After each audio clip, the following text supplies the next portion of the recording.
Lines can keep you in. Lines can keep you out. Lines can keep you out. Some lines you don't understand. Some lines you can erase. Some you can't. Some lines you wait for. And some lines make you wait. Lines can keep you alive. Lines are with you till the end.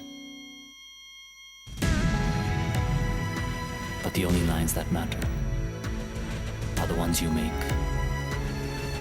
The new Safari Dicor 2.2. Reclaim your life.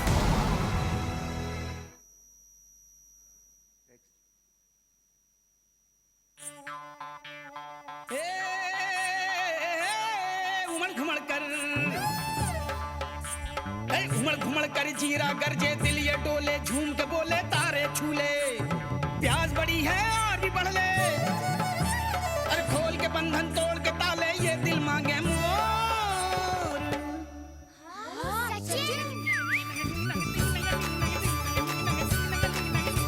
ये दिल मांगे मोर. Aha! You know, this film is very special to me because it was an accident. They didn't want to make it. We fought for it. Because the team who was actually executing the film, that was my team, felt very strongly about the film. Now, unfortunately, they didn't feel about it right from the beginning in exactly the way the film is. So they made it, we made the film, and they edited it, and they realized that there was something missing. Because it didn't have a jingle which had meaning. Now, having music is mandatory, but having music that actually takes the film to another level is another thing altogether. So a lot of that counts on the words, you know, khol tod de bandhan, khol de tale, ye dil mange mo. And we had a fight with Pepsi because Pepsi said we want, you know, rich kids, high-rise kids. And the team felt that we wanted chokras from a basti. And they said, but they can't afford Pepsi. They're not our target audience. So why are we wasting our time on them? So Kenny, who was the guy who directed the film, turned around and told Vibha Rishi, who's now really a legend, said, Vibha, the line is Dil Mange Mo. What is it about? She says, it's about dreams. So she said, who has a bigger dream? A basti kid wanting to be Sachin Tendulkar or a rich kid wanting to be Sachin Tendulkar? So she said, that's not a fair question. I said, that's how the film is. It's not a fair film. That the basti kid dreaming about Sachin Tendulkar is everything for him. A rich kid dreams only partially about Sachin Tendulkar. He's got so many other things to do, like being rich and privileged. So I said, the line is all about dreaming to get more out of life. Dil Mange Mo is about dreams. So we must have basti kids. So she agreed. And she said, you let me sack, but anyway, okay, go for it. Then there was something missing, which is the song. And then we wrote the song in hindsight. So one of the boys sat down and wrote some of the lyrics. Khol de tale, tod de bandhan, ye dil mange mo. And I said, so who do you want to compose the song and sing it? So they said, Raghuveer Yadav. So I said, are you mad? Raghuveer Yadav is sitting somewhere in bloody Madhya Pradesh. We don't have the budget, we don't have the time. Where are you going to go running around trying to find him? You know? So no, but he's just right for it because he has the right flavor. So I said, no, you take Raghuveer Yadav's reference and you use somebody from Bombay because I'm sure there are lots of copycats who can copy Raghuveer Yadav. So you catch somebody from here, it will be much cheaper and faster. So they all grumbled and all, and I left. 1 week later, they said, come and see the film. So I saw the film and I loved it. And I said, see, you didn't need Raghuveer Yadav. You could get anybody to do it. And they looked at me and says, it is Raghuveer Yadav. Now, it taught me a certain humility, because in the beginning I was very angry. I said, you bastard, you disobeyed a direct order. I told you not to look for him. Where did you find him? So, we found him in some village and he put him on a train, then flew him down and ta-ra-ra-ra, the whole works. And he made all the difference to the song. And so I was really angry and I sulked for a little while. Then I realized the difference between doing a job and owning a job.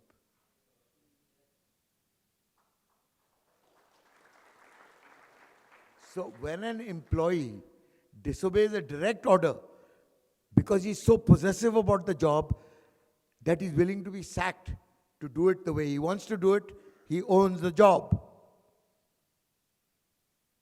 That's the way it should be. Your most valued employees are those who own the job, who will argue with you, who will fight you, who will do whatever that needs to be done so that the job is done right. They won't compromise. They hate the word compromise. When you own the job, you never compromise. There was one other story about compromising and about owning a job. I used to run a small restaurant called Prithvi Cafe about 30 years ago. And our speciality, strangely enough, other than our crab curry, was our omelets. We used to make the finest omelets India has ever seen. And they were French omelets, they were souffle omelets. Why were they souffle omelets? We used to beat the 2 eggs until it became really fluffy. I used to cook the omelette on a very low flame until it was evenly done and the center was still runny. It was raw, but it was fluffy. And we used to turn the omelette while it was still raw. And to turn the omelette wasn't just a practice. It was confidence. If you didn't have confidence, it would break. If you had confidence, it would not break. You know? And so I trained one chap who worked with me to make these omelets with me. And he became an expert on these omelets. And we became famous for the omelets. We charged $5 for a 2-egg omelet, and it was this fat. The only thing was that when you cut it, the center used to run out. So we said, "Arey, ye to kacha hai." He said, "Nahi, aisi hai. Khana khao, nahi khana mat khao." You know, so people actually started accepting the omelets and liking them for what they were, because they were such good omelets. And one day we were in a rush, so there were a lot of omelet orders, and we used to cook the omelet on the counter in front. You know, there was a counter like that. And I said, "Bala, I'll help you." So he said, "Haan, sir, please." So Bala had one stove, I had one stove, and we started making omelets. Now, I was distracted slightly, and my omelette got slightly brown. They were golden, you know, otherwise even. So my omelette got a little patch got brown. So I turned it, and I hid the brown patch underneath the omelette, and I put it on a table, and I said, "Table number 4, here's the omelette." So, and then carried on making other omelettes. After about 10 minutes, the table number 4 chap says, "अब मेरा omelette ही नहीं मिला." तो मैंने कहा, "यार, मैं 10 minute पहले मैंने तुम्हारा omelette इधर तुम्हें बुलाया, बोला omelette तुम्हारा तैयार है." नहीं, हमें नहीं मिला, गायब हो गया. अब पूछ-पाछ, थान-थून, omelette कहाँ गया? किसने चुरा? क्या हुआ? And hangama, everything stopped. You know, where did the omelette go? Who took it? ये वो टैटू. मैं चीख रहा हूँ वहाँ से. तो फिर बाला मुझे, the boy's name was Bala. He tells me very quietly, "Sir, फेंक दिया." मैंने कहा, "क्या? मेरा omelette फेंक दिया तूने?" So he said, "हाँ sir." I looked in the dustbin, and sure enough, there's the omelette lying on its back with its legs up in the air. You know? मैंने कहा, "हद है यार, मेरा omelette क्यों फेंका तूने? You know, मैं तेरा गुरु हूँ, मैंने तुझे सब कुछ सिखाया है, अब मेरा omelette लेके फेंक दिया." So he looks at me and says, "Sir, नाम खराब हो जाता."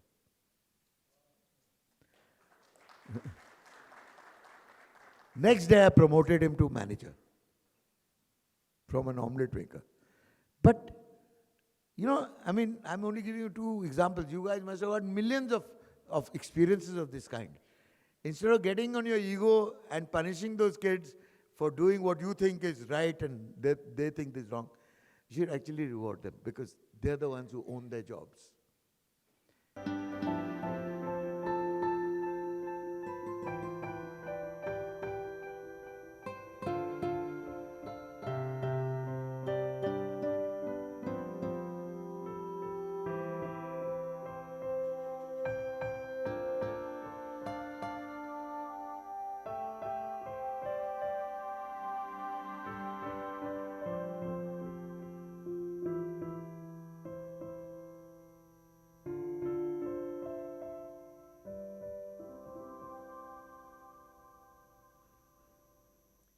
Go to the next page.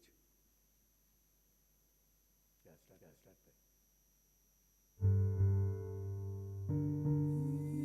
I, Sharon Fernanda Pulle, take the Jude Vitanage to be my fully wedded husband, to have and to hold from this day forward, for better, for worse, for richer, for poorer, in sickness and in health, to love and to cherish, through suffering and pain, together in happiness.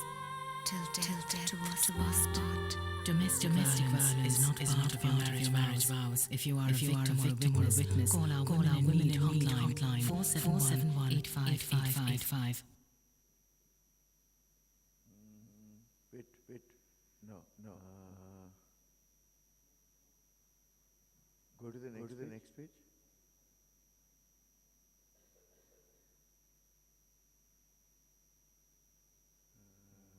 Go to green pack. ओए कितना यार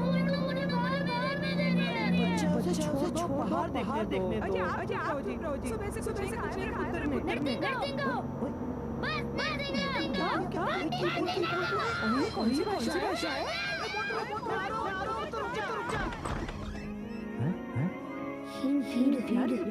यार ये मत कर लेते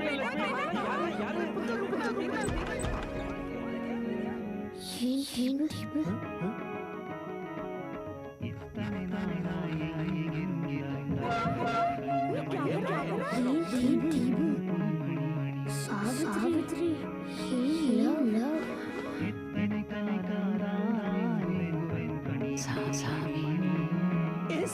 सामी जन्म गरम का साथ सावित्री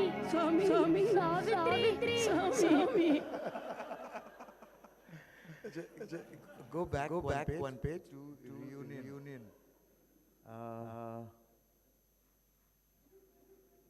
Google reunion.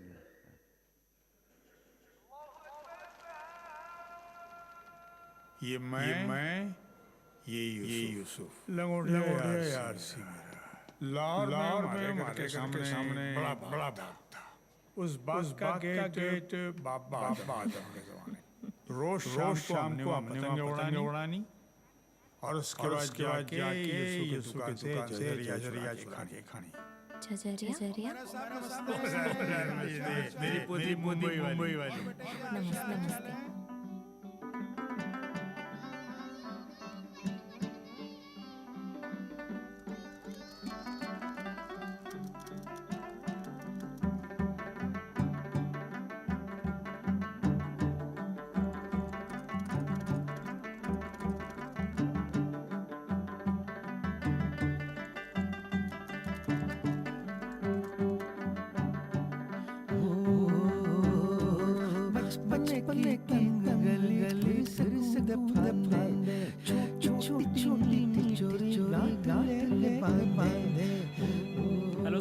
नमस्ते फाजिल स्वीट हाँ जी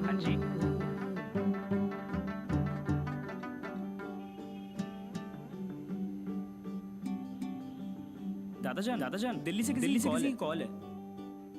हेलो यूसुफ अंकल कौन जी मैं सुमा दिल्ली से आपके बचपन बलदेव जी की पोती। याद है बचपन में आप दोनों जजरिया खाते थे। बचपन के गले सिर से छोटी काले के बांधे एक पतंग उड़ता था परियों की तरह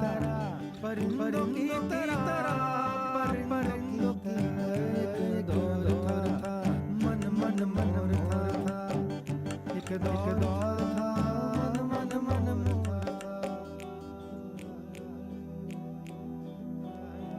पार्टीशन के वक्त हम रातों राजस्थान आ गए। दादू यूसुफ थी बढ़िया जानी। कागजों के कशियों में रहता झांकती खिड़कियों में जा रहता वो क्या मन पे जोर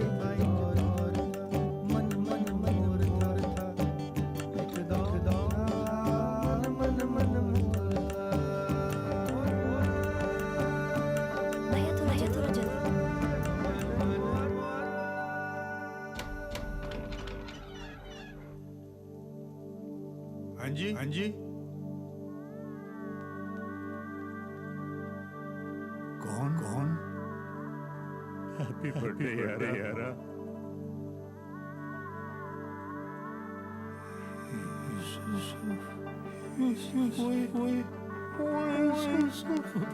बल्लू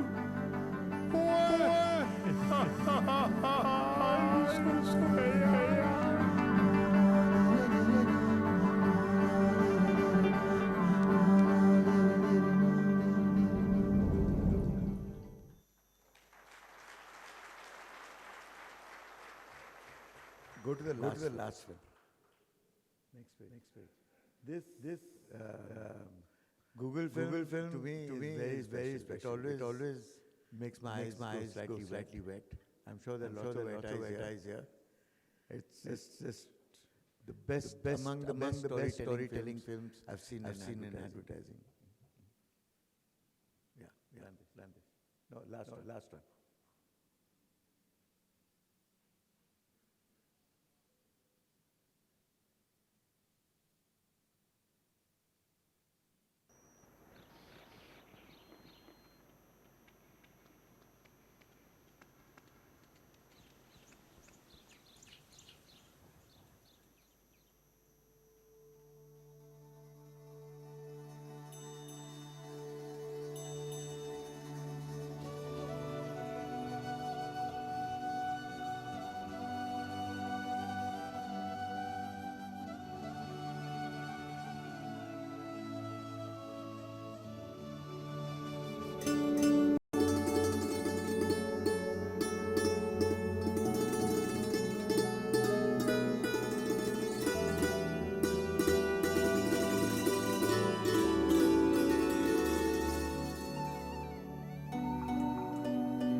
I've watched the national anthem at least 10,000 times in my life. And every time before a movie comes, I really resent it. And I say, shit, why do you have to always have the national anthem before a movie? I mean, you come here to enjoy yourselves. But whenever I've seen this film, I'm so proud because it's so inspiring to see these handicapped children and the way their faces are. And the passion which they enact words which they do through sign language. It just moves me. And I think this is the best rendition and version of the national anthem I've ever heard, frankly. So these were samples of what I said of how to add value. I can only show you advertising because I'm an advertising professional. And in my profession, this is what I think is a collection of work over the last 20 years, which has added so much value to the brief that it is forever. That there's no time, there's no expiry date on these films. You can see them again and again over many years from now. And I'll probably keep adding to them because Google have just added. Actually, it's a new film. But even Google is so special with storytelling. It really makes my eyes wet. You know, even as a man, you normally men don't cry. You know, but they're wipe their tears quietly, very surreptitiously. But that is what it's really all about. Business is not about turnover. Business is about passion.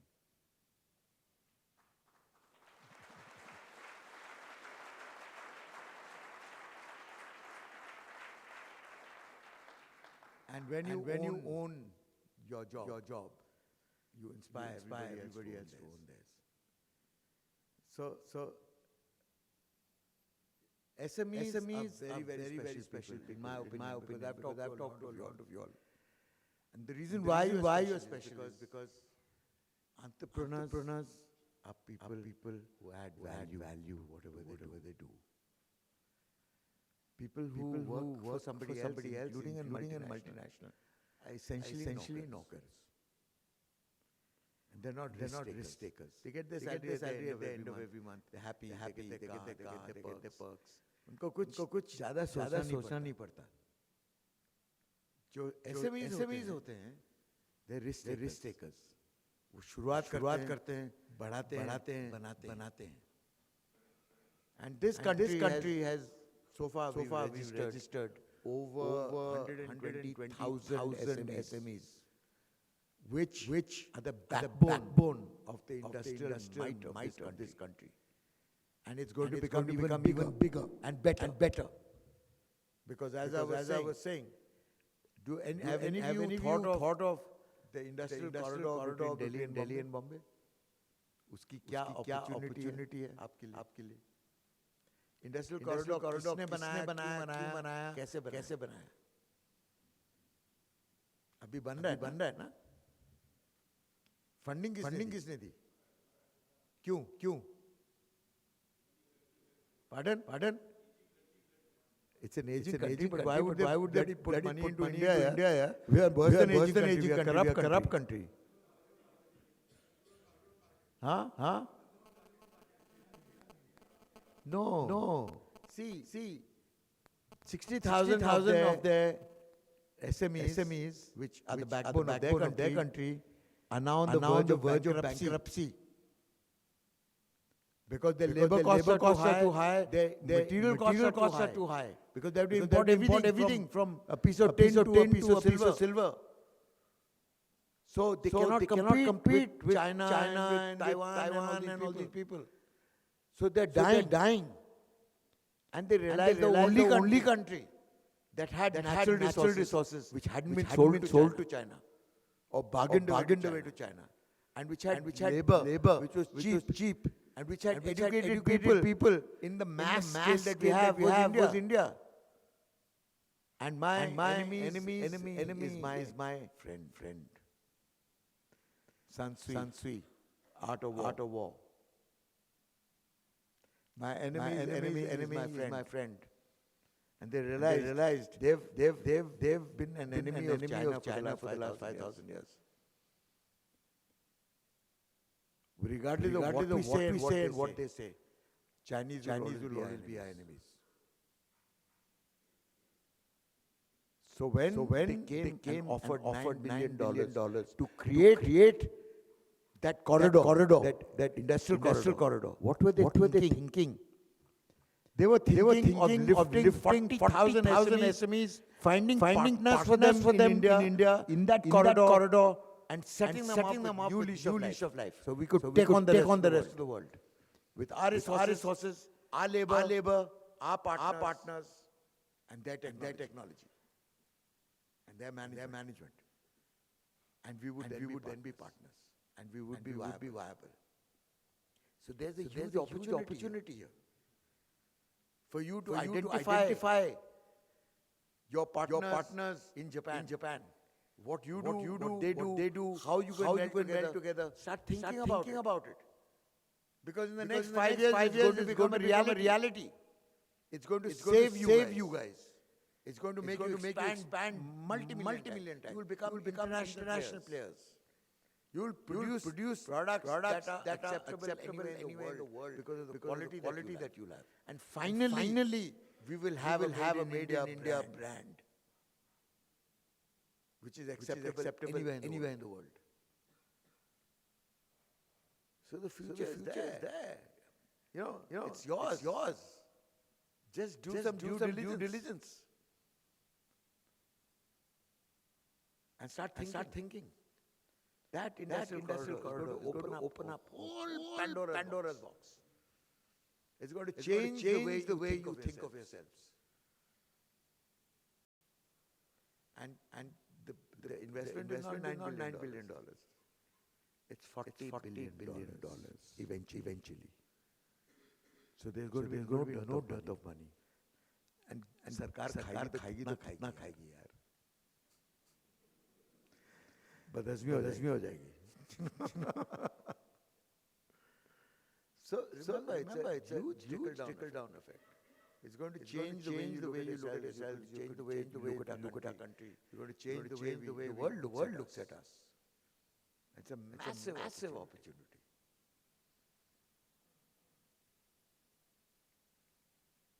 So you all want to have some tea? Okay, go and help yourself. Come back. We'll have a question and answer session.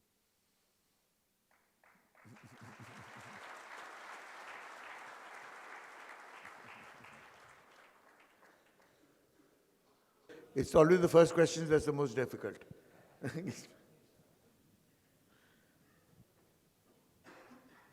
So, nobody wants to ask a question? Yes, please. You said there's something about you have to ask about marketing. I'm a marketing, I'm a civil engineer. I just want to know what is a difference between sales, because it comes sales. Yes, sales. And the marketing, because I feel both are same. You know, sales is actually restricted to how much you sell. Marketing is a far wider activity because advertising comes under marketing. Image comes under marketing. Distribution comes under marketing, not under sales. Because sales is only limited to the point of purchase and the transaction that happens between the consumer and your representative and your brand. But marketing is what makes the sale possible. So everything that goes into the making of the sale and closing that deal is a marketing activity. So it could be Dandora Pitoing also. Because marketing, Dandora Pitoing is a part of marketing.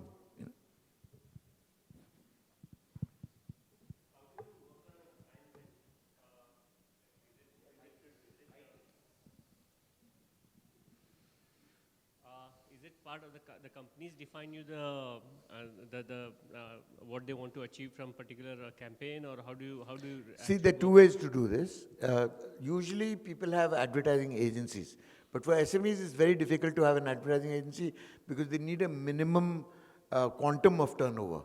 So sometimes you guys can't afford it and you don't have it, and you want to innovate, and you want to go on social media, you want to do all kinds of innovative things which don't cost shitloads of money, like you can go on cloud and stuff like that.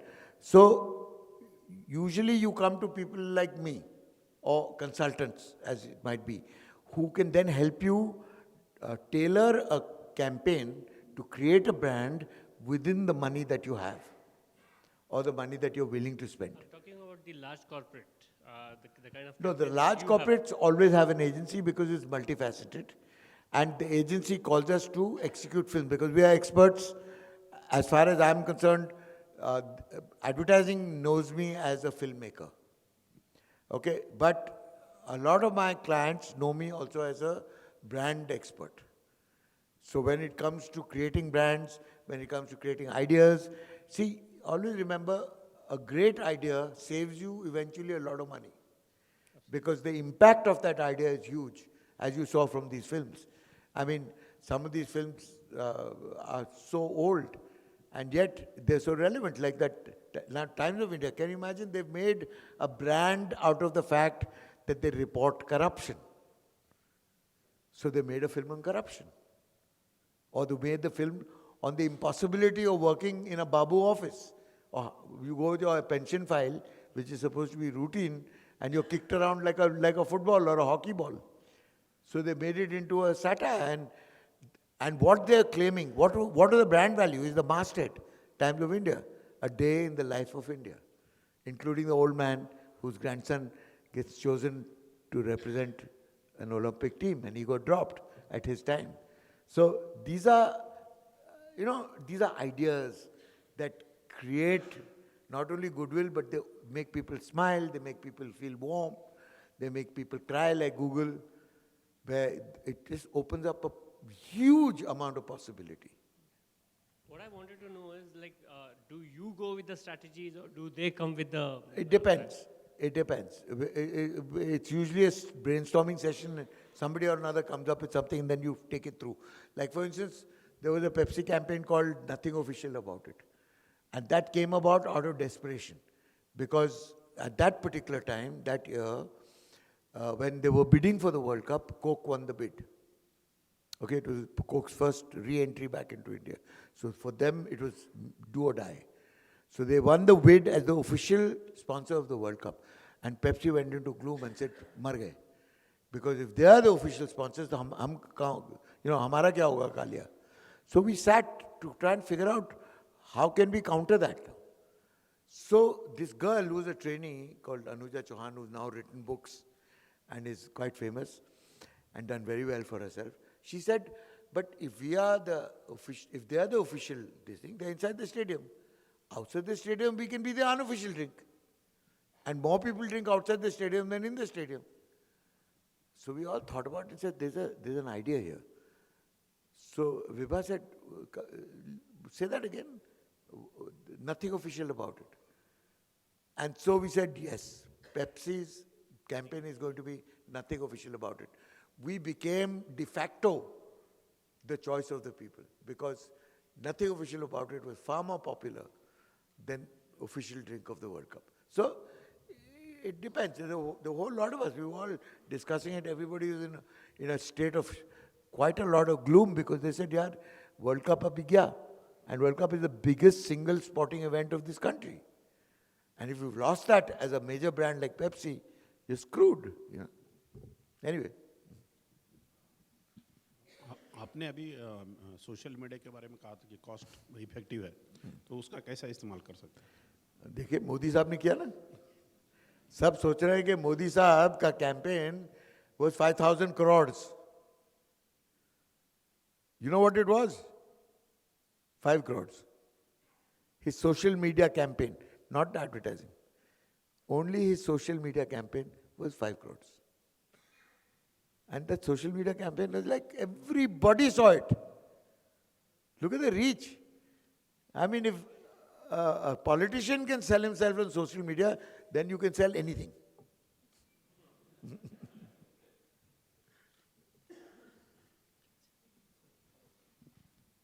Hello. Yes. Sir. Is it necessary to every ad campaign is dealing with the emotions? With?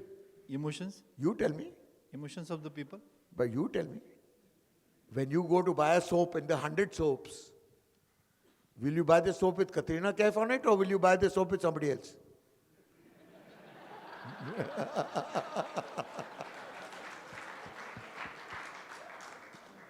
Thank you, sir. Yes, ma'am. Sir, I have 4 questions. First question is, as being a SME, when we grow, let's say 4 years, 5 years. Pardon? What is the right time to take an agency on board? That is the first question. Second is related to there are a number of agencies which are SMEs, which are into the medium scale and which are dealing with clients like PepsiCo and other major brands. So which one to choose?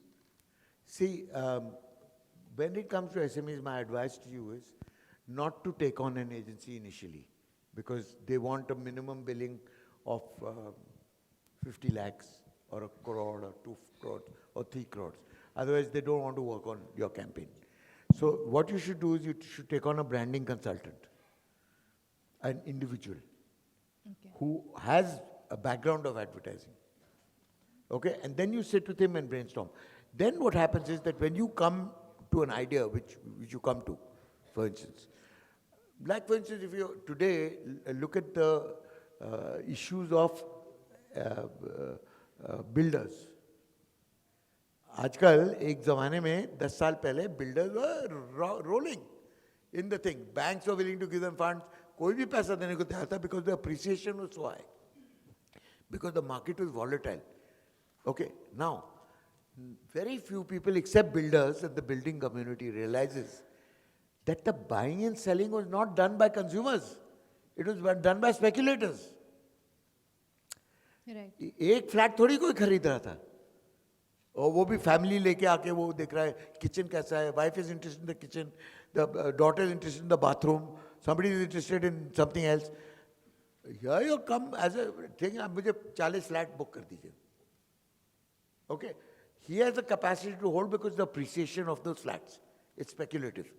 तो builder ने तो बेच दिया 40 flat, वो जो hold कर रहा है वो देख रहा है कि कितना बढ़ रहा है उसका प्राइस, फिर एक एक करके वो बेच रहा है जब भी उसके गिरायक आते हैं. Now he is dealing with the consumer. The builder is never dealing with the consumer. So today, when the whole market has become a buyer's market and not a seller's market, where have all the speculators gone? They've flown away, na?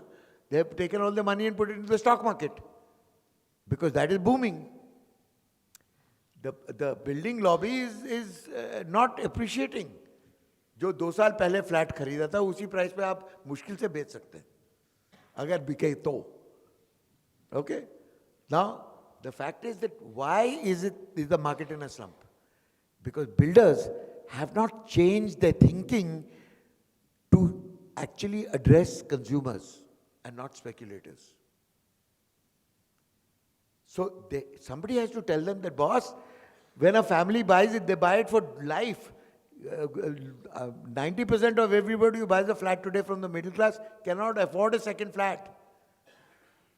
They're going to buy one flat forever, and they're going to look at everything, including under the toilet seat, कि ठीक है कि नहीं. So what is it that makes a consumer attracted to a particular building brand? Because God is in the detail. Because your average consumer, when any of you want to go and buy a flat, you're looking at the detail. You're not looking at mass buying. 40 flat थोड़ी खरीद रहे हो आप एक flat खरीद लो वो भी जिंदगी भर के लिए. तो आप तो देखेंगे ना, थोड़ा इधर मार के उधर मार के, ईंट कैसे यूज किया है, सीमेंट कैसा है, प्लास्टर गिर रहा है कि नहीं, लीक कर रहा है कि नहीं, you know, you are very concerned. और फिर बिल्डर का नाम कैसा है, रगड़ा के रख दिया क्या उसने, वो बोला 1 साल एडवांस लेके बैठ गया, 5 साल बाद उसने फ्लैट ही नहीं दिया. You know, so brands actually get bad and good reputations depending on deliveries. Who gives you a good or bad reputation? Not the speculators. The person who lives in the flat.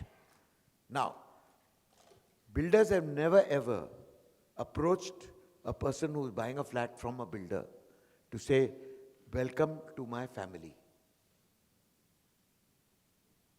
Because you have now become a family member. Because every time something goes wrong with your flat, आपका bathroom leak कर रहा है, ये आप phone घुमाने वाले हैं मुझे कि भैया आपका फ्लैट लीक कर रहा है. You have access to me, ना? I bought flat from you. तो और किसके पास जाऊंगा मैं अगर कुछ तकलीफ होगी, right? Right. But वो तो करने को तैयार नहीं है. That whole cell that you have to set up when you build a gated community, the builder has to own the maintenance cell. That is his responsibility. It's not a society responsibility initially. जब तक society बनी नहीं and the builder has not handed over conveyance, it is his problem. And the faster he reacts to a complaint, the better his reputation. The more he treats everybody who lives in his building like a family member, the better his reputation. The more accessible that he is, कि कोई phone घुमा रहे कोई उठा ही नहीं रहा. If somebody picks up the phone and says, yes, don't worry, we'll be there. Even if you don't go there, at least you answer the phone. There's some goodwill involved. Right. There's resentment when I make 12 phone calls and nobody picks up the phone. That मैंने इतने करोड़ों खर्चे हैं flat खरीदने के लिए और ये हरामजादा फोन ही नहीं उठा रहा.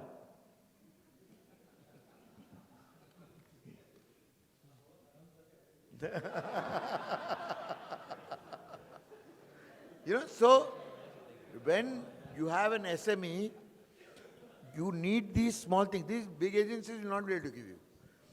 These only small consultants will be able to advise you as to how to make your brand special. Now, they have to ask you first, what do you want your brand to represent? What do you represent as a human being? What would you like to be? Good guy, bad guy, patli gali, what do you call, what? So then you have to decide on what services you will provide and what you will claim. So when you turn around and say, मैंने बहुत फुर्सत में और बहुत अच्छी तरह ये flat बनाया है. Like take for instance, if it's a Tata flat, or a Godrej flat, or a Mahindra flat, or a Shapurji Palanji flat, you know that when you walk in, it is going to be chakachak. Everything is going to be as per detail. You know that an overall flat is going to be a terrific flat, but they are complete bastards. They treat you like shit. So when you start living in an overall flat, you appreciate the fact that he's taken a lot of care to build it correctly. That आपकी ceiling 8 foot की नहीं है, 12 foot की है. That when your relative comes who's a little tall, his head doesn't get cut off by the fan. But you know that. But you resent it because when you talk to them, they're arrogant. They're not nice to you. They're lena lo, nahi lena phuto. That's the attitude. So you have to then turn around and correct that. If you are in today's market क्या कर रहा है वो? उसकी भी तो building खाली पड़ी है. Now he has to turn tables and say, बीबी जी आइए, ये वो टैटू, चाय पीजिए, समोसे खाइए.